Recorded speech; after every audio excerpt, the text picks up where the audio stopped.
ভারতের উত্তরপ্রদেশ রাজ্যে সম্প্রতি বড় ধরনের একটি অভিযান চালিয়ে 280টি মুসলিম ধর্মীয় স্থাপনা ধ্বংস করেছে রাজ্য প্রশাসন।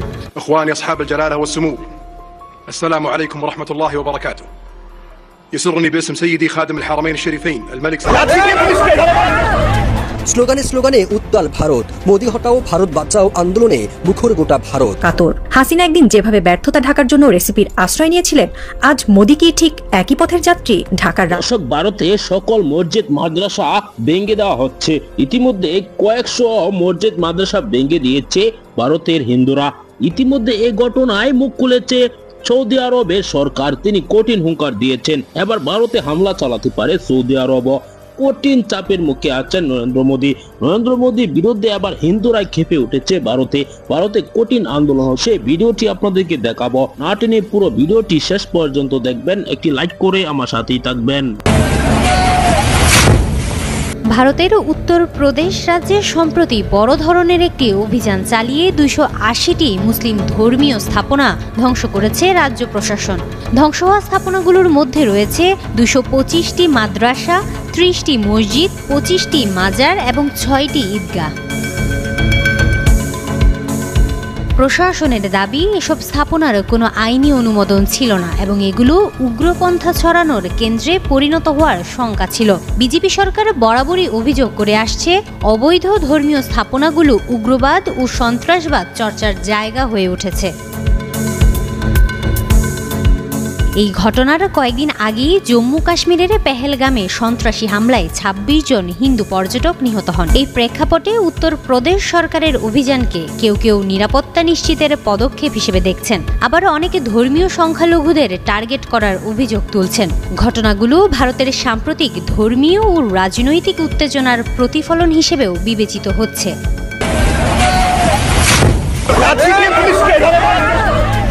স্লোগানে স্লোগানে উত্তাল ভারত, মোদি হটাও ভারত বাঁচাও আন্দোলনে মুখর গোটা ভারত। নিজ দেশের অর্থনীতির টালমাটাল অবস্থায় পার্শ্ববর্তী দেশগুলোর সাথে সম্পর্ক নষ্ট করা আর যুদ্ধে জড়ানোই খেপেছেন দেশটির সাধারণ নাগরিকরা। এমনকি বিজেপির অনেক নেতাকর্মীও এখন মোদি হটাও আন্দোলনের নেতৃত্ব দিচ্ছেন।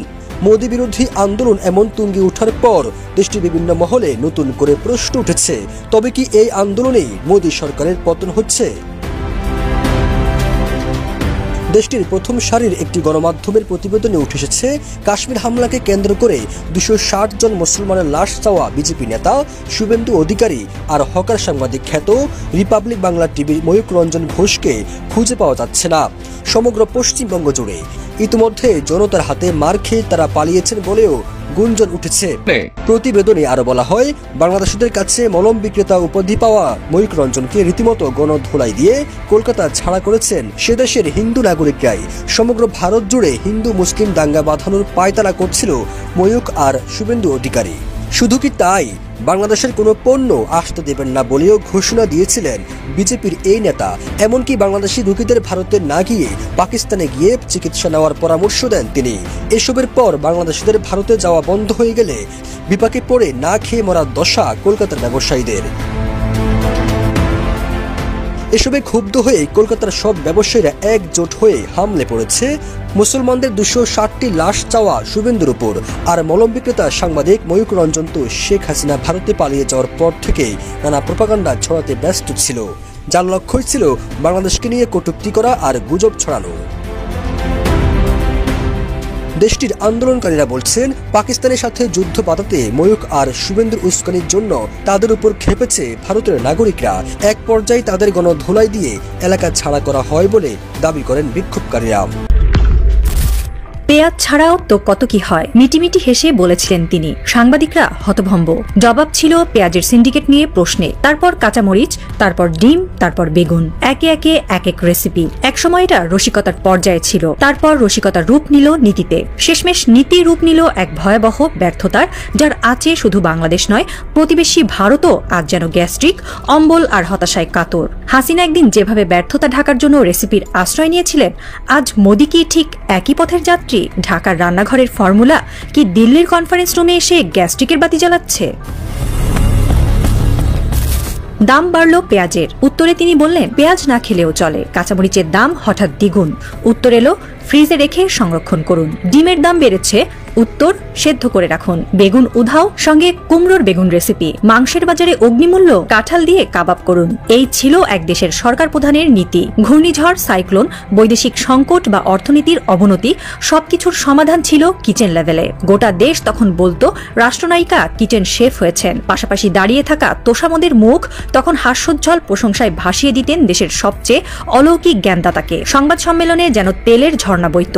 বানরেরা তৈলাক্ত বাসবে না উঠলেও মন্ত্রীরা সংবাদ সম্মেলনের মাইকে তেলতেলে কলাগাছ বেয়ে উঠতেন অনায়াসে।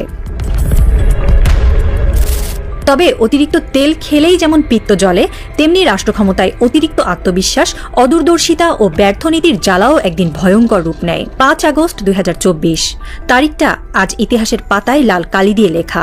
সেই দিন হীরক রানী পেলেন অক্কা। তীব্র জনরোষে পুড়ে ছারখার হলো স্বপ্নের কাজ ঘর। আম গেল, ছালাও গেল। পালাতে হলো রাতের আধারে। যারা কখনো তার পায়ের নিচে ফুল বিছাতেন, তারাই দিলেন বিদায়ের দোয়া। ভারতের গর্ভে আশ্রয় নিলেন এক সময়ের আয়রন লেডি। তবে সমস্যা এখানেই, ভারতেই আশ্রয় দিয়ে যেন বিপদ কিনে নিল।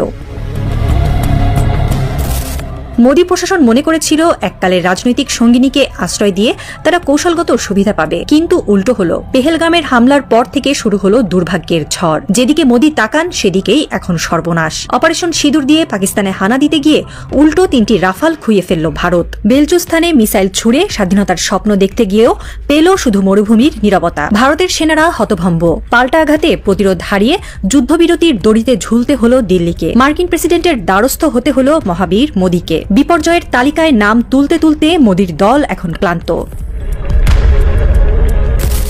আজ ভারতীয় মিডিয়ায় আলোচনা, মোদী কি হাসিনার পথেই হাঁটছেন? অভ্যুত্থানের আগ মুহূর্তেও হাসিনা নিজেকে অদম্য ভাবতেন। তার মন্ত্রীরা বলতেন উনি জানেন কিভাবে দেশ চালাতে হয়। ঠিক যেমন মোদী নিজেকে মনে করেন অজেয় এক বীর। তার পতনে কি ঘনিয়ে আসছে? মোদী কি হবেন ভারতের ইতিহাসে প্রথম প্রধানমন্ত্রী যার মসনদ পড়ে যাবে ভারতীয় সংস্করণের কোনো 5 আগস্টে জনগণের বিপ্লবে? দিল্লির এক নির্জন কোণে নিরাপত্তা ঘেরা বাংলোয় এক নারী বসে আছেন। চারপাশে ফ্রিজ ভর্তি কাঁচামরিচ, ডিম সেদ্ধ, পেঁয়াজবিহীন রাঁধুনি মশলা আর কাঁঠাল কাবাবের রেসিপি বই। তার হাতে ধরা চায়ের কাপ কাঁপছে। দেশ নেই, ক্ষমতা নেই, জাদু নেই, শুধু অবিশ্বাস আর ইতিহাসের বোঝা। দেয়ালের ওপাশে শোনা যায় বিবর্ণ খবরে মোদীর ব্যর্থতা নিয়ে আলোচনা। রান্নাঘরের পেছনের জানালা দিয়ে মাঝে মাঝে উকি দেন মহিলা, সেই হাসিনা। তার চোখে চেনা আতঙ্ক। এই আতঙ্ক একদিন তিনিও পার করে এসেছেন। এখন যেন মোদীর দিকে তাকিয়ে নিজেকেই ফিরে দেখেন। তার হাতের পুরনো রেসিপির বই খুলে দেখেন, পেঁয়াজ ছাড়া রান্না, তেল ছাড়া ভাজি, অর্থনীতি ছাড়া উন্নয়ন। আরেকবার পাতায় হাত বুলিয়ে ফেলেন, একটু চুপচাপ। এই রেসিপিগুলো কি দিল্লির জন্যও লেখা হয়েছিল? হাসিনার ইতিহাস কি মোদীর ভবিষ্যৎ? রান্নাঘরে বসে থাকা নির্বাসিত রানীর চায়ের কাপে প্রতিফলিত হয় ভারতের পতাকা। তাতে কি জ্বলছে কোনো রেসিপির আগুন? রাজনীতি কি তবে সত্যিই রান্নার রেসিপির মতো নয়, নাকি ভুল রেসিপি আসলে হাসিনার মতো মোদীর সাম্রাজ্য জ্বালিয়ে দিতে যাচ্ছে? দর্শক, ইতিমধ্যে আপনারা জানেন ভারত পাকিস্তান চরম উত্তেজনা চলছে, যুদ্ধ শুরু হয়েছে, এমনকি যুদ্ধ বিরতি চলছে বর্তমানে। এই ঘটনার মধ্যে কিন্তু ভারত চরম ভুল করে বসেছে। এবার ভারতে মুসলিমদেরকে তারা উচ্ছেদ করা শুরু করে দিয়েছে। মুসলমানদের পবিত্র জায়গা হচ্ছে মসজিদ, সেই মসজিদ ভেঙে দিচ্ছে হিন্দুরা, এমনকি সেটি সরকারি আইনে করা হচ্ছে। এই ঘটনার পর কিন্তু সৌদি আরবও মুখ খুলেছে। সৌদি আরব নিন্দা জানিয়েছে এই ঘটনাকে কেন্দ্র করে। দর্শক, অন্যদিকে আপনারা দেখেছেন ভারতের জনগণ কিভাবে ফুঁসে উঠেছে মোদীর বিরুদ্ধে। মোদীকে সরানোর জন্য তারা বলছে, আন্দোলন করছে। দর্শক, আপনারা এই ভিডিওটি দেখেছেন, আপনার কি মতামত জানাবেন। পরবর্তী ভিডিওগুলো পেতে চ্যানেলটিকে সাবস্ক্রাইব করে পাশে থাকা বেল বাটনটি অন করে দিবেন। এই মুহূর্তে বিদায় নিচ্ছে। আসসালামু আলাইকুম।